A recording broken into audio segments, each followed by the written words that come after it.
Hi, everyone. Welcome back to Then and Now. I'm Julian Zelizer of The Longview. And I'm Jonathan Alter of Old Goats. So, John, slush funds are in the news. Republicans, at least for now, are not going along with this proposed fund from the Department of Justice, a lawfare fund that the Attorney General wants to put into place and brings back memory of slush funds that we've heard about in the past. Of course, one of the most famous was in 1972, the committee to reelect the president, and that was President Richard Nixon.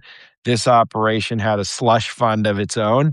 It raised it in illicit ways from individuals, from corporations. It was undisclosed money, and the money was used to finance all sorts of secret tricks during the election of 1972, from the break-in to G. Gordon Liddy's multiple operations that he had running at the time. Then it was used also to try to uh, keep people quiet during the investigation, hush money. And it became part of the Watergate investigations and revelations, and really a symbol of the problems of money in politics, the abuse of power. Ultimately, we have campaign finance reform in 74. So that was a different time, different kind of slush fund. But how do you think of the comparison between the two? Well, first of all, I like to call this the self-deal steal. And, just a couple of sort of surface differences between these two slush funds. Nixon's slush fund was $700,000. It was raised from contributors, Nixonites, and it was thoroughly corrupt and used for illegal, corrupt purposes.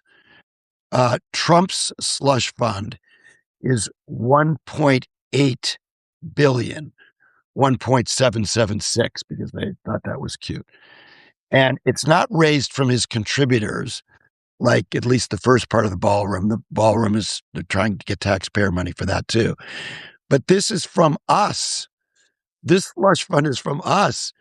It's stealing from the American people to reward people who took part in a coup d'etat attempt against our country.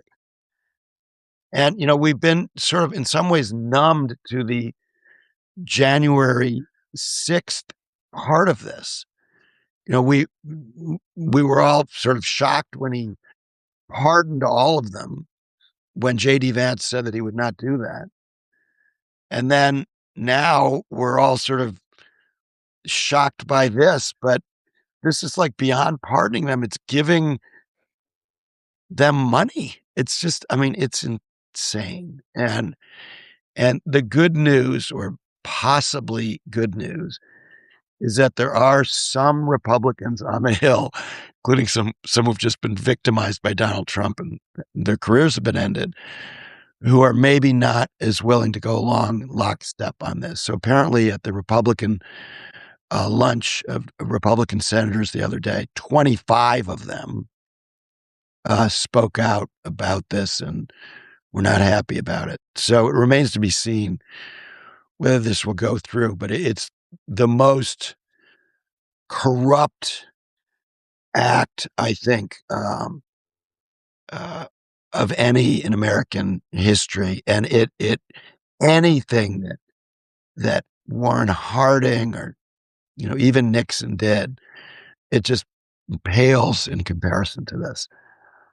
And I think your basic point is quite stunning, that taxpayers are being asked to finance it as opposed to contributors. So it's even another step. And in this case, having the public pay for a fund to support those who tried to overturn an election. It's just it's an amazing proposal, and we'll see if Yeah. Republicans stick with this opposition. Just one other thing. They said, oh, no, none of this money is going to go to Trump and his family members, who I saw them in court. Trump felt he was totally victimized and a victim of lawfare, which I don't think is a very useful term. People don't really know what it means. But they will figure out a way. if this 1.8 billion dollars, if you think none of that will end up in the pockets of the Trumps through some sort of kickback or daisy chain laundered process, I've got a bridge to sell you. They're going to get some of that money if it goes through. Well, that was that and now. John, we'll talk next week. Nice to talk. Julian. Bye-bye.